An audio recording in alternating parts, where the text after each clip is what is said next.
Episode 4, Hari Baru, Kehidupan Baru. Seorang laki-laki tengah menatap nanar keluar jendela gedung yang bertuliskan Dirgantara Corp. Berulang kali ia mendesah berat berperang dengan pikirannya yang tidak kunjung menemukan benang merah. Apa yang kau inginkan sebenarnya? Cek 100 juta pun kau robek.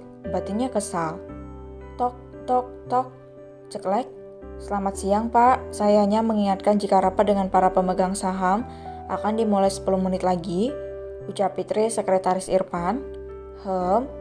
Laki-laki itu berjalan keluar ruangan dan diikuti oleh Fitri. Sementara Rai mendapatkan tugas untuk mengevaluasi kinerja kantor cabang yang berada di luar kota. Kosongkan jadwal saya setelah ini, saya ingin istirahat. Ucap Irfan memecah keheningan. Baik, Pak. Apa ada lagi? Ucap Fitri dengan sentil namun tidak direspon sama sekali oleh Irfan yang berdiri tegap di sampingnya. Di mana dia sekarang? Rasa itu, kehangatan itu membuat aku ingin merasakannya lagi, tapi itu tidak kutemukan pada perempuan-perempuan yang sudah kusewa hanya untuk memuaskan nafsuku saja. Sudah 3 tahun berlalu, bagaimana keadaannya saat ini? Apa dia menjalani hidup dengan baik, atau sama sepertiku menjadi bajingan yang memiliki hobi bermain dengan wanita? Hari-harinya dipenuhi dengan wajah gadis yang merenggut keperjakaan yang ia jaga selama 23 tahun. Bahkan untuk solo karir pun ia tidak pernah mencoba seperti apa rasanya.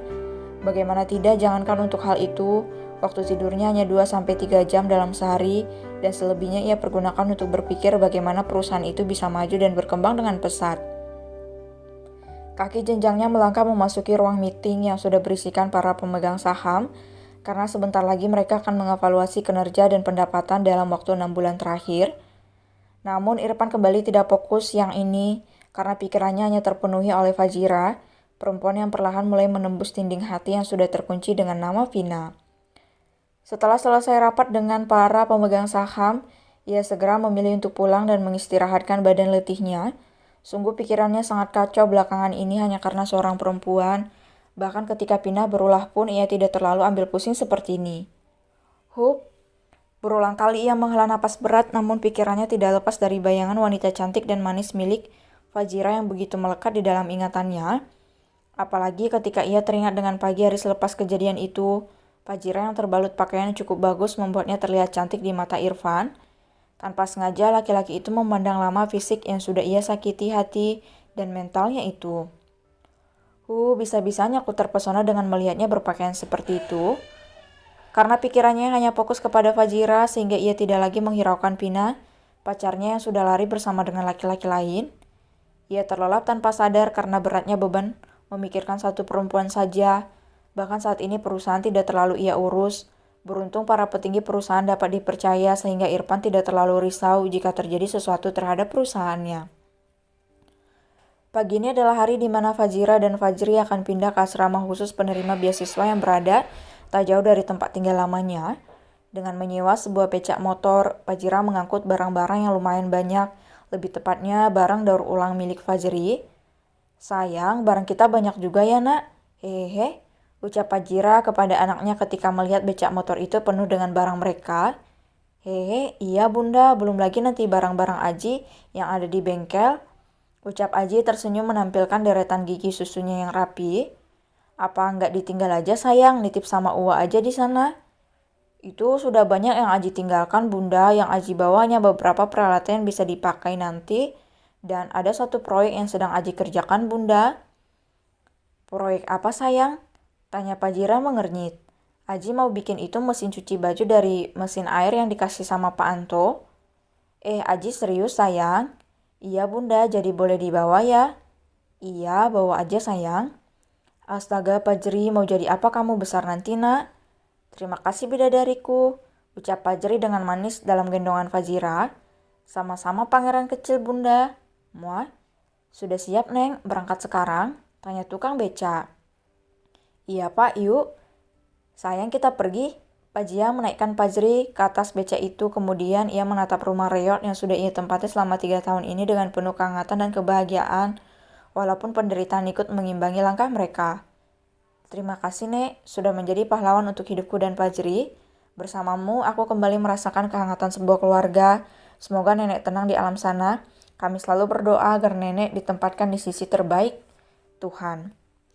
Jira jadi pindah toh, Ucap salah seorang warga yang cukup dekat dengan Fajira. Iya bu, minggu depan sudah mulai kuliah. Ini ada sedikit untuk kamu dan Fajri, mohon diterima ya. Ucap ibu itu memberikan sebuah dus yang diikat dengan tali entah apa isinya. Ibu kenapa harus repot-repot? Tolak Fajira secara halus.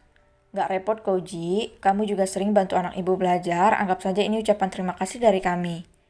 Aduh ibu saya jadi segan, terima kasih banyak bu, semoga kebaikan ibu dibalas berlipat ganda oleh Tuhan, amin. Amin, hati-hati ya kalau sukses nanti jangan lupa sama kami di sini. Iya bu, nanti kalau senggang kami akan main ke sini lagi. Sekali lagi terima kasih. Rasa haru menyelimuti dirinya, perlahan air mata itu mulai menganak sungai. Sama-sama Ji, hati-hati ya nak, ucap ibu itu juga ikut berkaca-kaca. Iya bu, kami permisi dulu ya. Iya nak. Fajira menaiki beca itu dan segera pergi dari kampung yang sudah menerima dirinya dan Fajri dengan sangat baik. Sesekali tangannya melambai pada kepala warga yang ia kenal, kepada warga yang ia kenal. Perlahan becak motor membawa ibu dan anak itu menuju tempat tinggal baru mereka, yaitu asrama bank milik negara. Ketika sampai di gerbang utama asrama, Fajira lebih dulu menyerahkan beberapa berkas tambahan untuk melengkapi datanya sebagai penghuni salah satu kamar di sana. Selamat siang ibu, saya Fajira ini mau menyerahkan berkas tambahan, ucapnya. Iya Fajira ya, mahasiswa baru Fakultas Kedokteran. Iya bu, silakan ini kunci kamarnya nomor 21 di lantai 1 ya nak. Iya bu, terima kasih. Saya membawa anak bu, bolehkah sekalian tinggal di sini? Ini anak kandung? Tanya ibu asrama terkejut. Iya bu, boleh, tapi bapaknya nggak boleh ya, ini asrama perempuan. Iya bu, terima kasih banyak, kalau begitu saya masuk dulu bu. Iya, silahkan. Beca itu perlahan masuk dan segera mengangkat barang-barang yang ada di atasnya menuju kamar baru yang akan ditempati oleh Fajira dan Fajri. Ini rumah baru kita, bunda, ucap Fajri dengan mata berbinar, yang melihat kamar barunya yang sudah tersedia di depan beserta kasur di sana dan juga ada di sebuah lemari yang masih baru dengan kamar mandi yang berada di dalamnya. Iya sayang, Aji suka nak. Suka bunda, kalau nenek masih ada pasti dia juga ikut senang, ucap Fajri sendu. Iya sayang, sekarang nenek sudah tenang di atas sana, kita hanya perlu mendoakan nenek dari sini. Iya bunda, peluk. Fajira segera menggendong Fajri yang tertawa dalam pelukannya.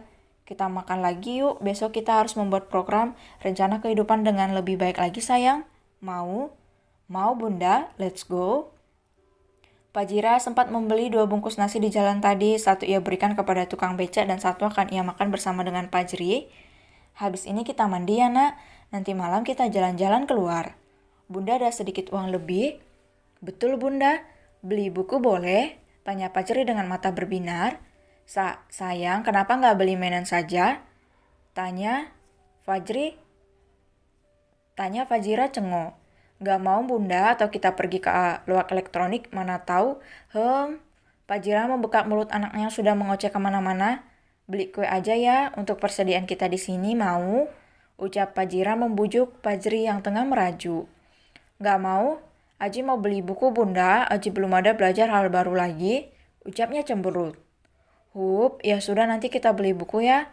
Nak, pasrahnya. Terima kasih bunda. Sayang bunda. Muah. Pria kecil itu berteriak senang ketika keinginannya dipenuhi oleh sang bunda. Bunda, besok kalau bunda pergi kuliah, Aji sama siapa? Ucap Fajri cemberut gemas. Nanti Aji ikut sama bunda ya, tapi nggak boleh nakal. Nanti bunda izin aja sama dosennya agar Aji diperbolehkan masuk ke kelas. Kalau nggak boleh gimana bunda? Gimana ya? Nanti deh bunda cari cara dulu. Besok kita sekalian melihat-lihat keadaan kampus ya nak. Nanti kalau uangnya masih berlebih kita beli beberapa helai baju. Untung tabungan kita masih ada dan beasiswa bunda sudah masuk juga nak. Iya bunda, besok kita jalan-jalan. Yeay, jalan-jalan. Sorak Fajri tenang dan senang. Mereka menghabiskan hari dengan menata kamar dan membuatnya agar terlihat rapi dan nyaman, sehingga mereka bisa betah berada di sana.